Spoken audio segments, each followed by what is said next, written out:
बिस्मिल्लाहिर्रहमानिर्रहीम, अस्सलाम वालेकुम। नूरुल्लाह आपकी खिदमत में हाजिर है। नवाज़ शरीफ साहब ने यू टर्न ले लिया है और वो मिट्टी पाओ से शुरू हुए थे और अब वापस आ गए हैं कि किसी को नहीं छोड़ना, सबका एहतसाब होगा, सबसे पूछा जाएगा, सबको लटका देना है। अच्छा, वो क्या कह रहे हैं और क्या एहतसाब का मामला चल रहा है? एहतसाब से तो आपको बताऊं कि 190 मिलियन पाउंड में बड़े बड़े लोगों को इश्तहारी करार दे दिया है। पहले वारंट इशू हुए थे, अब इश्तहारी करार दे दिया और उसमें मलिक रियाज भी शामिल हैं। तो ये क्या कहानी है? क्या वाकई मलिक रियाज के ख़िलाफ़ कार्रवाई होने जा रही है? वैसे तो कार्रवाइयों की तरफ से देखें और केसेस पे देखें तो आज चीमा भी बरी हो गए हैं। मियाँ साहब के अपने केसेस के साथ साथ उनके दोस्त, उनके साथ एसोसिएट लोग जो नून लीग के साथ है, सारे क्लियर होते जा रहे हैं। मियाँ साहब का रास्ता साफ़ होता जा रहा है। और उससे पहले एक अच्छी खबर, वो किस हद तक अच्छी है, प्रैक्टिकली कितना उसका इम्पैक्ट आएगा, ये तो आने वाला वक्त बताएगा। लेकिन स्टॉक मार्केट बड़ी तेज़ी से ऊपर जा रही है और आज 66,000 का जो है उन्होंने नफसियाती, जिसको हम कहते हैं, हद, वो अबूर कर लिया है और पहली मरतबा इस नंबर तक पहुंचे हैं। और बाई चांस ये है कि मैं इस्लामाबाद स्टॉक एक्सचेंज, ये जो आपको मेरे दाएं तरफ पीछे बिल्डिंग नज़र आ रही है, पूरी नज़र नहीं आ रही, लेकिन ये इस्लामाबाद स्टॉक एक्सचेंज के सामने बैठा हूँ। मैं इस वक्त इस्लामाबाद आया हूँ 2 दिन से और ज़रा कुछ दोस्तों से मुलाकात हो रही है, सैर हो रही है, इस्लामाबाद का मौसम एंजॉय कर रहे हैं। ठंडा मौसम है, अच्छा मौसम है।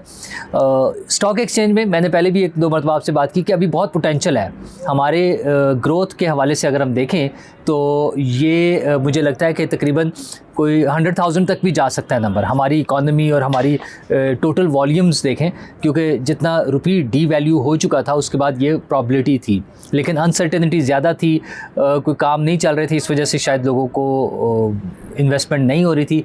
अब लोगों को लग रहा है, इन नंबर से लगता है कि कुछ लोगों को लग रहा है कि स्टेबिलिटी आ गई है।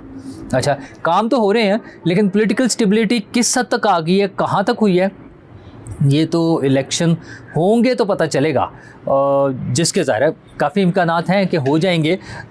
लेकिन अभी तो मामला अदालतों में है, अदालतों में बहुत सारी चीज़ें चल रही हैं, कोई नाअहलिये हैं उनको अहलियत में तब्दील करना है, केसेस हैं वो ख़त्म होने हैं, कुछ लोगों को सज़ाएँ होनी हैं, लंबी सज़ाएँ होनी हैं, कुछ लोगों ने नाअहल होना है, ये सारी चीज़ें होती रहेंगी।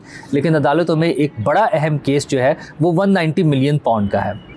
गुज़श्ता हुकूमत जो शहबाज शरीफ साहब जिसको लीड कर रहे थे, शहबाज शरीफ वज़ीर आज़म थे और इत्तेहादी हुकूमत थी, पीपल्स पार्टी भी उसमें शामिल थी, उस दौरान में ये कई मरतबा ये नुक्ता उठाया गया। मुझे खुद जहाँ मौका मिला मैंने बात की और वैसे भी हम अपने वीलॉग में भी, और बहुत से लोग इस बात पे बात कर रहे थे कि वो पैसे जो सुप्रीम कोर्ट के अकाउंट में पड़े हुए हैं वो मंगा लिए जाएँ वापस। और फाइनली ये काम भी काजी फ़ाइज़ ईसा के हाथों ही हुआ, अदालत ने वो पैसे वापस मंगा लिए। मतलब काजी साहब अब आ गए हैं, तब्दीली तो आ रही है ना निज़ाम इंसाफ में या हमारे अदालती सिस्टम में, और उसकी वजह से वो 190 मिलियन पाउंड ना सिर्फ वापस आ गए, वो वापस मतलब है कि मलिक रियाज साहब का जो अकाउंट था उनके नाम से, जो फ़ाइन वाला अकाउंट था, उसमें से निकल के सरकार को वापस आ गया, हुकूमत पाकिस्तान को मिल गया।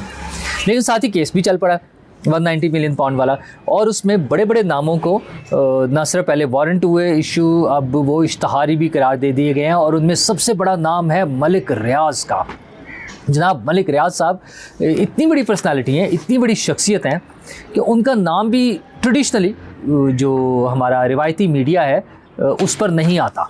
और आप ये देखें कि वज़राए आज़म के नाम आ जाते हैं, आर्मी चीफ़ पर तनकीद हो जाती है, DG ISI पर तनकीद हो जाती है, बड़े बड़े लोगों पर हो जाती है, जजेस पर तनकीद होती है, लेकिन मलिक रियाज साहब का नाम नहीं आ रहा मेजॉरिटी केस में, सिवाय चंद एक जगहों पर, बाकी जगहों पर उनका नाम नहीं आता। बहरहाल मलिक रियाज साहब हैं, उनके साहबजादे हैं अली रियाज मलिक हैं, शहजाद अकबर साहब हैं, वन एंड ओनली और फेवरेट इमरान खान साहब के, फ़रा गोगी हैं, फ़रत शहज़ादी साहिबा वो भी हैं। तो इन सब लोगों को इश्तहारी करार दिया है और इसका मतलब यह है कि ये जो ही पाकिस्तान आएंगे ये गिरफ़्तार हो जाएंगे और इस केस में। अच्छा, वैसे मुझे लगता है कि जब वो लोग शामिल तफ्तीश हो जाएंगे तो फिर शायद ये गिरफ़्तारियों वाला मामला रुक जाए। जैसे बुशरा बीबी को अभी तक इसमें गिरफ़्तार नहीं किया जा रहा है क्योंकि वो नैब में पेश हो गई थी, तो इसलिए मलिक रियाज साहब पे हाथ डालना इतना आसान काम नहीं है। पूरा सिस्टम जो है ना वो उन्होंने मैनेज किया हुआ है पूरा का। जब हम पूरा कहते हैं तो 100% नहीं होता, ज़ाहिर है उसमें एक्सेप्शंस भी होती हैं, उसमें काजी फ़ाइज़ ईसा साहब जैसे लोग भी मौजूद हैं, वो जो मैनेज नहीं हुए। अगर इतना ही आसान होता मैनेज करना उनके लिए या किसी के लिए भी, तो फिर तो ये केस ही ना चलता, मलिक साहब का नाम ही ना आता इसमें। लेकिन काजी साहब ऐसा नहीं होने दे रहे। और वैसे भी अदालतों में जो थोड़ी सी तब्दीली आई है वो ये है कि आज चीमा साहब भी बरी हो गए हैं, उनका केस भी बड़ा लंबा, मतलब फाइनली फैसला आना था। ऐसे बहुत सारे लोग थे जिनको बिला वजह लंबी जेलों में रखा गया बगैर किसी इल्ज़ामात के। उसमें मेन स्ट्रीम जो पॉलिटिकल लीडर्स हैं वो भी हैं, हमजा शहबाज रहे हैं, शहबाज शरीफ खुद रहे हैं, आसिफ जरदारी साहब बड़ा लंबा अरसा रहे हैं। तो ये सारी चीज़ें होती रही हैं। अच्छा, ये तो वो सरकारी अफसर थे जो ज़ाहिर जिस भी हुकूमत में कोई हुकूमत जब किसी अफसर पे ट्रस्ट करते हुए उसे अहम जिम्मेदारियाँ देती है, उन्हीं में से किसी को देनी है ना। अच्छा, आहत चीमा का थोड़ा सा एक इशू ये था कि उन्हें जूनियर होते हुए सीनियर पोस्टों पर लगाया गया, लेकिन ये शहबाज शरीफ साहब का एक खैर अंदाज़े बयानी काम करने का अंदाज़ है कि वो कई पोस्टों पे जूनियर ऑफिसर्स को लगा देते हैं।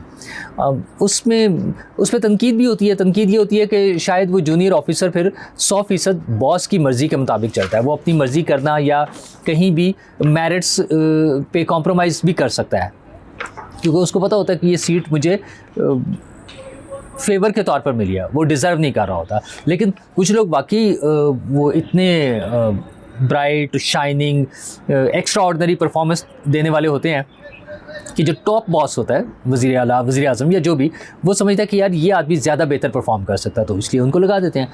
तो आहत चीमा उनमें से एक थे जिन्होंने काफ़ी सज़ा भुगती, काफ़ी सारे मामला देखे और फाइनली उन्हें छुट्टी मिल गई है। लेकिन असल मसला तो ये है कि जो अब तो खैर बड़ी अहम आहत चीमा, फवाद हसन फवाद, ये सारे लोग तो जो नवाज़ शरीफ के साथ और शहबाज शरीफ के साथ अहम ओहदों पर थे, अब फिर बड़ी जो है ना अहम पोजीशंस पर बैठे हुए हैं, चीज़ें कंट्रोल करने वाले लोगों में हैं ये। तो ये सारी चीज़ें चल रही हैं क्योंकि इलेक्शन होना है और इलेक्शन की तैयारियां हैं, धूमधाम से तैयारियां हैं, नाअहलियत ख़त्म होनी है, जिसमें नवाज़ शरीफ साहब की नाअहली सबसे अहम तो नवाज़ शरीफ साहब की है, क्योंकि 12 तारीख को उनकी हेयरिंग है अल अज़ीज़िया की, और उसके बाद उन्हीं दिनों में जो मौजूदा प्लान है इंतखाबात का 8 फरवरी वाला, उसके लिए 12-13 तारीख को शेड्यूल अनाउंस होना है। तो और फिर कागजात नामजदगी की जो भी तारीख होगी उससे पहले पहले नवाज़ शरीफ साहब को अहल होना चाहिए अगर उन्होंने इलेक्शन लड़ना है, और उनकी पार्टी ने सोचा हुआ है कि मियाँ साहब ने इलेक्शन लड़ना है, क्योंकि वो ऐलान तो यही करते हैं कि मियाँ साहब ही उनके वज़ारत उस्मा के उम्मीदवार होंगे। तो मियाँ साहब ने भी तो थोड़ा सा ना यू टर्न लिया है। वो यू टर्न ये है कि मियाँ साहब आने से बिल्कुल पहले, पाकिस्तान वापस 21 अक्टूबर को जब वो पाकिस्तान आए उससे कुछ दिन पहले उन्होंने खामोशी इख्तियार कर ली और जनरल बाजवा, जनरल फैज़, साकिब निसार, खोसा और ये सब लोगों के बारे में खामोश। उन्होंने कहा जी किसी ने बोलना ही नहीं है। मैंने बल्कि आप लोगों से वो ख़बर शेयर की थी कि एक उनका कम्युनिकेशन की जब वो चीज़ें हो रही होती हैं ना, इश्तहारात और बैनर्स और पोस्टर्स और इस तरह की चीज़ें सोशल मीडिया के लिए पोस्ट बनती हैं, तो उसमें कुछ चीज़ें मियाँ साहब के पास ज़ाहिर अप्रूवल के लिए जाती थी, तो उसमें साकिब निसार के ख़िलाफ़ जो एक कंटेंट था मियाँ साहब ने वो रुकवा दिया। उन्होंने कहा नहीं, हमने इसके ख़िलाफ़ भी बात नहीं करनी। जनरल फैज़ और जनरल बाजवा के ख़िलाफ़ तो वो खामोशी इख्तियार कर ही चुके थे। उन्होंने कहा जी इनमें से किसी के ख़िलाफ़ बात नहीं करनी और बस आगे चलें। अच्छा, इसको अगर पॉजिटिव साइड से देखना हो, मुस्बत रिपोर्टिंग करनी हो, तो मियाँ साहब का मकसद ये है कि पुरानी चीज़ों पे मिट्टी डालें और आगे चलें। पाकिस्तान के चैलेंजेस बहुत बड़े हैं और जिसमें सबसे बड़ा चैलेंज जो है वो मईशत का है, पाकिस्तान की इकॉनमी का। जहाँ मैंने स्टार्ट भी जैसे बात की है स्टॉक एक्सचेंज की बिल्डिंग के सामने बैठकर कि इकॉनमी ज़ाहिर है सारी चीज़ें, हर चीज़ लिंक्ड है। हमारे जो बुनियादी हकूक़ हैं, हमारे खुराक का मसला है, रिहाइश का मसला है, सड़कें हैं, इंफ्रास्ट्रक्चर है, हेल्थ है, एजुकेशन है, हर चीज़ लिंक्ड है इकॉनमी के साथ। तो मियाँ साहब ने ऐलान कर दिया कि जी बस हम इकॉनमी पे काम करेंगे और बाकी सारी चीज़ें छोड़ दें। अच्छा, मुझे भी एतराज़ था, बहुत से लोगों को एतराज़ है कि मियाँ साहब जब तक आप असल बुराई की जड़ को नहीं पकड़ेंगे, जिन लोगों ने ख़राबी की है, जिन लोगों ने बेड़ा गर्क किया, जिन लोगों ने पाकिस्तान के निज़ाम को तबाह किया, जिन लोगों ने एक चलती हुई हुकूमत के ख़िलाफ़ साजिश की, जिन लोगों ने एक मुंतखब हुकूमत की छुट्टी कराई, जिन लोगों ने एक हाइब्रिड निज़ाम, एक इमरान खान साहब की सूरत में हम पर मुसल्लत किया, वो RTS बिठाया, निगरान जज लगाया, ब्लैक लॉ डिक्शनरी से रेफरेंस लिए, व्हाट्सएप पर मैसेजेस पर फैसले आए, ये सारी चीज़ें जिन्होंने की हैं, अगर उन्हें सज़ा नहीं देंगे तो इन खराबियों का रास्ता मुस्तकबिल के लिए नहीं रुकेगा और आइंदा फिर यही कुछ होगा। लेकिन खैर मियाँ साहब बड़े पॉलिटिशियन हैं, बड़ी पार्टी के सरबराह हैं और उन्होंने अपना डिसीजन करना था, उन्होंने किया। लेकिन अब लगता है कि उन्होंने यू टर्न ले लिया और वो यू टर्न ये लिया है कि आज जब वो अपने पार्लिमानी बोर्ड से खिताब कर रहे थे, वो टिकटों पे आजकल लगे हुए हैं, मुख्तलिफ वो ज़िला वाइज जो है ना एक ज़िला करके वो टिकटें उनकी फ़ाइनल करने का एक इनिशियल स्क्रूटनी कह लें उसमें हैं। तो वहाँ उन्होंने ख़िताब किया और उन्होंने कहा कि जी कई ज़ख़म हैं जो कभी नहीं भरते, मियाँ साहब फरमा रहे हैं। अच्छा, उन्होंने कहा जी खलंडरे को लाया गया और उससे तो रियासत मदीना का पता भी नहीं था। मतलब ज़ाहिर है इमरान खान साहब ने अपने जो उनका कोर बयानिया बना उसमें एक बड़ी चीज़ जो है ये भी ले आए थे। रियासत मदीना भी अपील करती है ना लोगों को, बीइंग मुस्लिम हमें बड़ा अच्छा लगता है। ज़ाहिर है कोई शख्स मदीने की बात करे, अल्लाह के अहकामात की बात करे, अल्लाह के नबी करीम सल्लल्लाहु अलैहि वसल्लम के तालीमात की बात करे, उनके उसवा हसना की बात करे तो हमें अच्छा लगता है। तो लेकिन ज़ाहिर है उसमें देखने की बात ये थी कि जो शख्स ये बात कर रहा है उसका अपना कैरेक्टर क्या है, क्या उसमें ये सलाहियत है कि वो कुछ ऐसा कर सकता है, या चले सलाहियत भी अगला स्टेप होता है, क्या उसकी नीयत है, मतलब वो खुद चाहता है। तो अनफॉर्चुनेटली खान साहब की नीयत, उनकी सलाहियत, उनकी वर्किंग, उनका लाइफस्टाइल, जो चीज़ें थी वो बड़ा डिफरेंट सी थी। वो वही थी जो जब वो यूरोप में गर्मियों की छुट्टियां गुजारते थे ना बीचेस पे और नाइट क्लब्स में, वही रही। बार मामला चलते गए तो नवाज शरीफ साहब इस पर नाराज़ हैं और उन्होंने कहा जी तारीख का सबसे बड़ा करप्शन का केस जो है वो 190 मिलियन पाउंड का है। अच्छा, कुछ 50 करोड़ रुपए बनते हैं, उस वक्त भी कोई 30-40 अरब बनते थे जब ये पैसे आए थे। तो उस पर मियाँ साहब ने बात किया, जो अभी मैंने जिक्र किया ना मलिक रियाज साहब के, और उनको इश्तहारी करा दिया, पहले उनके वारंट इशू हो गए थे। और साथ ही उन्होंने कहा कि जनाब हम पे तो बोगस केस बनाए गए थे, वो किसने बनाए थे ये पता किया जाए, वो किसने बनाए थे। साकिब निसार साहब को जो ऑडियो टेप्स में कहा गया वो किसने कहा था, मतलब ये ना कि किसने कहा था कि इन्हें अंदर रखना है और इमरान खान को लाना है, और ये सारी बातें आ गई है ना रिकॉर्ड पर। तो नवाज शरीफ साहब अब ये बात कर रहे हैं कि ये कौन कर रहे थे। साथ ही उन्होंने सबसे जो ट्रिक की बात की है या सबसे ज़बरदस्त बात जिसको मैं समझता हूँ, जिससे उनका यू टर्न या उनका वापसी जो है, यू टर्न की बजाय बल्कि वापसी कहना चाहिए, ज़्यादा बेहतर लफ्ज़ है, वो है अपने पुराने बयानिए पे कि इनको पकड़ो, इनमें से किसी को नहीं छोड़ना। ये जो मिट्टी डालने वाला बयानिया है ना वो नहीं चलेगा, बल्कि इनमें से किसी को नहीं छोड़ना।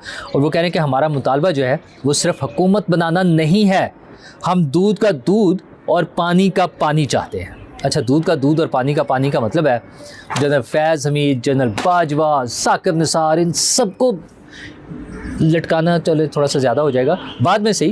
पहले तो इन्हें इंसाफ के कटारे में लाके अदालत के कटारे में खड़ा करें, क्योंकि मियाँ साहब यही कह रहे हैं ना कि उन्होंने खुद अपने पाँव पे कुल्हाड़ी मारी थी और मुल्क की खिदमत करने वालों को जेल में डाल दिया। नवाज शरीफ साहब अपनी बात कर रहे हैं, तो ये तो रियलिटी है, वो तो सब लोग मानते हैं। वो तो हामिद खान साहब भी अब खड़े होकर कहते हैं टीवी पर कि हाँ 2018 के इलेक्शन में जो ना ज़्यादती हुई थी, वो नवाज शरीफ साहब और उनकी बेटी को भी वो इलेक्शन से बाहर रखा गया था, जेलों में रखा गया था बल्कि। ठीक, और सिर्फ यही नहीं, बहुत सारे केसेस थे। वो हनीफ अब्बासी साहब देख लें, पिंडी वाले, वो जज साहब ड्रामेबाजी करने के लिए रातों रात उसकी कैंपेन में एक तरह से शामिल हो जाते थे, मतलब क्या क्या गंद नहीं हुआ।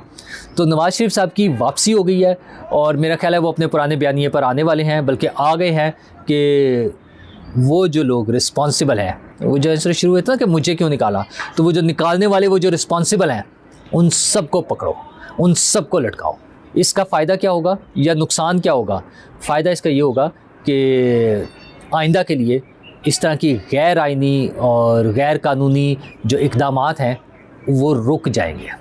आप देखें, एक मुशर्रफ का एक केस बना है, वो जान नहीं छूट रही उस केस से अब तक, और काजी साहब फिर उसको ज़िंदा किए हुए हैं।